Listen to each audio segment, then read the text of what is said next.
ವಿಜಯಕುಮಾರ್ ಅವರೇ, ಅದೇ ರೀತಿ ಈ ಕಾರ್ಯಕ್ರಮದ ಮುಖ್ಯ ಅತಿಥಿಗಳಾದಂಥ ನಮ್ಮ ರಾಜ್ಯ ಹಿಂದ ಒಕ್ಕೂಟದ ಕಾರ್ಯಾಧ್ಯಕ್ಷರಾದಂಥ ನಾಗರಾಜಣ್ಣ ಅವರೇ, ಮಾದೇವಣ್ಣ ಅವರೇ, ರಾಮಚಂದ್ರ ಅವರೇ, ಹಾಗೂ ಡಾಕ್ಟರ್ ಗೀತಾ ಅವರೇ, ಮೀನಾಕ್ಷಿ ಅವರೇ, ಕೃಷ್ಣ ಅವರೇ, ಮಾದೇವಪ್ಪ.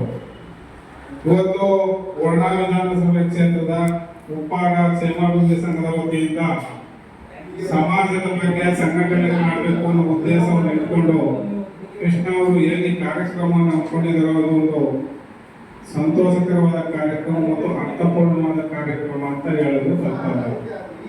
ಕಾರಣ ಉಪ್ಪಾರ ಸಮುದಾಯ ರಾಜ್ಯದಲ್ಲಿ ಜನಸಂಖ್ಯೆಯಲ್ಲಿ ಹೆಚ್ಚಳ ಇದ್ದು ಕೂಡ ಆರ್ಥಿಕವಾಗಿ, ಸಾಮಾಜಿಕವಾಗಿ, ಶೈಕ್ಷಣಿಕವಾಗಿ ಮತ್ತು ಅದರಲ್ಲೂ ವಿಶೇಷವಾಗಿ ರಾಜಕೀಯವಾಗಿ ಹಿಂದುಳಿದ ಸಮಾಜ ಅಂತ ಹೇಳಿದ್ರೆ ತಪ್ಪಾಗಲ್ಲ ಅಂತ ನನ್ನ ಭಾವನೆ.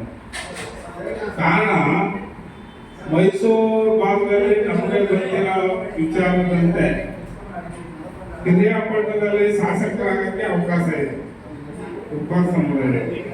ವರ್ಣಾ ಕ್ಷೇತ್ರದಲ್ಲಿ ಶಾಸಕರಾಗಕ್ಕೂ ಕೂಡ ಅವಕಾಶ ಇದೆ. ಅದೇ ರೀತಿ ಗುಂಡ್ಲುಪೇಟೆಯಲ್ಲೂ ಕೂಡ ಉಪ್ಪಾರ ಸಮುದಾಯದವರು ಶಾಸಕರಾಗಕ್ಕೆ ಅವಕಾಶ ಇದೆ. ಇಂಥ ಅವಕಾಶಗಳಿದ್ದು ಕೂಡ ಯಾವುದೇ ರಾಜಕೀಯ ಪಕ್ಷಗಳು ಗುರುತಿಸಿ ಇವರಿಗೆ ಅವಕಾಶವನ್ನು ಕೊಡ್ತಾ ಇಲ್ಲ ಅಂದ್ರೆ ಅದಕ್ಕೆ ಪ್ರಮುಖ ಕಾರಣ ನಮ್ಮಲ್ಲಿರುವ ಸಂಘಟನೆ ಅಥವಾ ನಮ್ಮ ಶೈಕ್ಷಣಿಕ ಮಟ್ಟದಲ್ಲಿ ಕೊರತೆ ಅಂತ ನನ್ನ ಭಾವನೆ. ಉದಾಹರಣೆ, ವಿಜಯಕುಮಾರ್ ಅವರು ಮೂಢಾಧ್ಯಕ್ಷರಾಗಿದ್ದರು. ಆರ್ಥಿಕವಾಗಿ ಅವರು ವೈಯಕ್ತಿಕವಾಗಿ ನನಗೆ ಪರಿಚಯ ಇಲ್ಲ, ಆದ್ರೆ ಅವ್ರ ಬಗ್ಗೆ ತಿಳ್ಕೊಂಡಿದ್ದೀನಿ ಅಲ್ಪ ಸ್ವಲ್ಪ. ಅವರು ಮುಂದಿನ ದಿನಗಳಲ್ಲಿ ಈ ಸಮುದಾಯದಿಂದ 3-4 ಕ್ಷೇತ್ರದಲ್ಲಿ ಶಾಸಕರಾಗಕ್ಕೆ ಅವಕಾಶ ಇದೆ ಅಂತ ನನ್ನ ಭಾವನೆ. ಅವರು ಯಾರು ಅತ್ಯಂತ ಬೋಧಿಸ್ಬೇಡಿ, ವರ್ಣಾ ವಿಧಾನಸಭಾ ಕ್ಷೇತ್ರದಲ್ಲಿ ಏನಾದ್ರೆ ವಿಜಯಕುಮಾರ್ ಅವರಿಗೆ ಟಿಕೆಟ್ ಕೊಟ್ರೆ ಉಪ್ಪಾರ ಸಮುದಾಯದ ಬಗ್ಗೆ 27 ಸಮುದಾಯ, 5 ಸಮುದಾಯ ಇದೆ. ಬ್ಯಾಕ್ವರ್ಡ್ ಹೆಚ್ಚಿಗೆ 1,60,60,000 ಓಟಿದೆ SC ST OBC ಸೇರಿ. ನಾವೆಲ್ಲ ಒಗ್ಗಟ್ಟಾಗಿ ಏನಾದ್ರೆ ಕಾರ್ಯ ಮಾಡಿದ್ರೆ ಅವ್ರ ಪರವಾಗಿ ನಿಂತ್ಕೊಂಡ್ರೆ ನಮ್ 100% ಶಾಸಕ ಅಂತ ಅವಕಾಶಗಳು ಸಿಗುವಂತ ನಿಟ್ಟಿನಲ್ಲಿ ಹೋರಾಟವನ್ನು ಮಾಡಬೇಕು. ಕಾರಣ ಗುಂಡ್ಲುಪೇಟೆಯಲ್ಲಿ 22,000 ಓಟ್ ಐತೆ, ನಮ್ಮ ಪಿರಿಯಾಪಟ್ಟಣದಲ್ಲಿ 24,000 ಓಟ್ ಐತೆ. ನಾವು ಕಂಡ್ರೆ 25-30 ವರ್ಷದಿಂದ ಡಾಕ್ಟರ್ ತಮ್ಮಯ್ಯ ಅವರು ಆಗಲೇ ಎಲೆಕ್ಷನ್ ನಿಂತಿದ್ರು. ಆದ್ರಿಂದ ಉಪ್ಪಾರ ಯಾವುದೇ ಒಂದು ಸಮುದಾಯ ಆರ್ಥಿಕವಾಗಿ, ಶೈಕ್ಷಣಿಕವಾಗಿ, ಸಾಮಾಜಿಕವಾಗಿ ಅಭಿವೃದ್ಧಿ ಆಗಬೇಕಾದ್ರೆ ಡಾಕ್ಟರ್ BR ಅಂಬೇಡ್ಕರ್ ಅವರು ಹೇಳಿದ ರಾಜಕೀಯ ಅಧಿಕಾರ ಮುಖ್ಯ.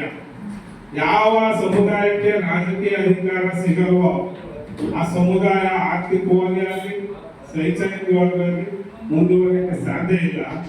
ಆದ್ರಿಂದ ಉಪ್ಪಾರ ಸಮುದಾಯದವರು ಈಗಲಾದರೂ ರಾಜಕೀಯವಾಗಿ ಬೆಳೆಯಬೇಕು ಅನ್ನೋ ಆಲೋಚನೆಯನ್ನು ಇಟ್ಕೊಂಡು ರಾಜ್ಯಾದ್ಯಂತ ಸಂಘಟನೆಯನ್ನು ಮಾಡುವುದರ ಮುಖಾಂತರ ಇತರ ಸಮುದಾಯಗಳನ್ನು ಕೂಡ ವಿಶ್ವಾಸಕ್ಕೆ ತೆಗೆದುಕೊಂಡು ಜೊತೆಗೂಡಿ ಹೋದ್ರೆ ಕನಿಷ್ಠ ರಾಜ್ಯದಲ್ಲಿ 2 ಜನ ಶಾಸಕರಾಗುವಂತ ಅವಕಾಶಗಳಿವೆ. ಅಂತ ಅವಕಾಶವನ್ನ ಬಳಕೆ ಮಾಡಿಕೊಂಡು ಈ ಸಮುದಾಯವು ಕೂಡ ರಾಜಕೀಯವಾಗಿ ಮುಂದಿನ ದಿನಗಳಲ್ಲಿ ಅಧಿಕಾರವನ್ನ ಹೊಂದುವ ನಿಟ್ಟಿನಲ್ಲಿ ಸಂಘಟಿತರಾಗಿ ಆಶಿಸುತ್ತಾ ಎಲ್ಲ ಸಮುದಾಯದ ಪರವಾಗಿ ನೀವು ಕೂಡ ಈ ರಾಜ್ಯದಲ್ಲಿ ಒಂದು ರಾಜಕೀಯ ಕ್ಷೇತ್ರದಲ್ಲಿ ಮುನ್ನಡೆಯನ್ನು ಸಾಧಿಸಿ ಅಂತ ಹೇಳ್ತಾ ನನ್ನ ಮಾತನ್ನು ಮುಗಿಸ್ತೇನೆ.